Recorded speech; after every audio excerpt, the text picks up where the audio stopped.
Language ആണെന്നറിയാമോ? എന്ത് ഇട്ടിവെട്ട് അഭിഷേകമാണ് നോക്കണം. Bishop Sheen ഇപ്പം ബിഷപ്പ് ഷീൻ്റെ ജീവിതത്തിൽ ഒരു അബദ്ധം പറ്റിയിട്ടുണ്ട്. എനിക്ക് തോന്നിയതാണ്, എൻ്റെ സ്വന്തം നിരീക്ഷണമാണ്. ബിഷപ്പ് ഷീൻ്റെ പുസ്തകത്തിലാണ് ഈ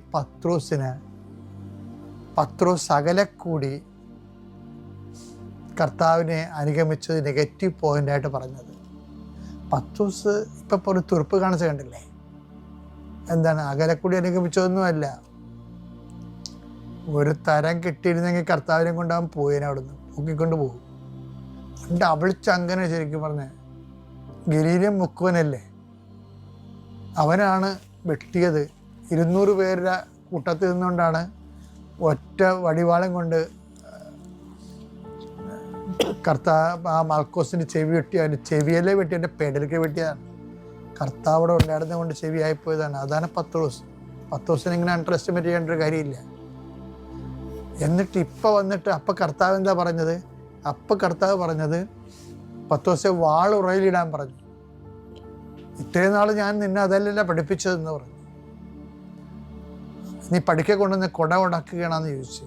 ഇത്രയും അതല്ല, എന്നെ അനുഗമിക്കാൻ ആഗ്രഹിക്കുന്ന സ്വയം പരിത്യജിച്ച് കുരിശും എടുത്തവരായെന്നെ പറഞ്ഞത്. അപ്പം നീ വാളും എടുത്താണ് ഈ അവസാനം വന്നിരിക്കുന്നത്, വാള് ഉറയിലിടാൻ പറഞ്ഞു. പത്രോസിന് പറയണമെങ്കിൽ പറയാം, കർത്താവ് പിടിക്കപ്പെട്ടു, കർത്താവ് വെട്ടിയത് പത്രോസാണെന്നുള്ളത് അവിടുത്തുള്ള 200 ശത്രുക്കൾക്കും അറിയാം. അവർ പത്രോസിനെ അച്ചാറാക്കി കളയും, വെട്ടുനുറുക്കി. പക്ഷേ എന്നിട്ടും കർത്താവിൻ്റെ വാക്ക് കേട്ടിട്ട് ആ മനുഷ്യൻ ആയുധം പുറയിലിട്ട് നിരായുധനായിട്ട് നിന്നു. കാര്യം എന്താണ്? ഗുരുവിൻ്റെ വാക്കിനായിരുന്നു വില.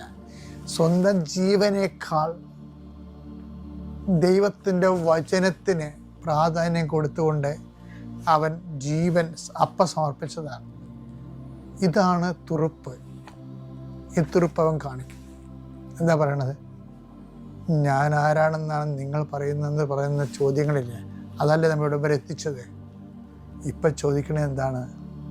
ഇപ്പോഴത്തെ ചോദ്യം, നീ എന്നെ ഇവരെക്കാൾ ഞാൻ സ്നേഹിക്കുന്നുവോ എന്ന് പറയുമ്പോൾ ആ പഴയ തുറുപ്പ്, കർത്താവേ നിനക്കെല്ലാം അറിയാം.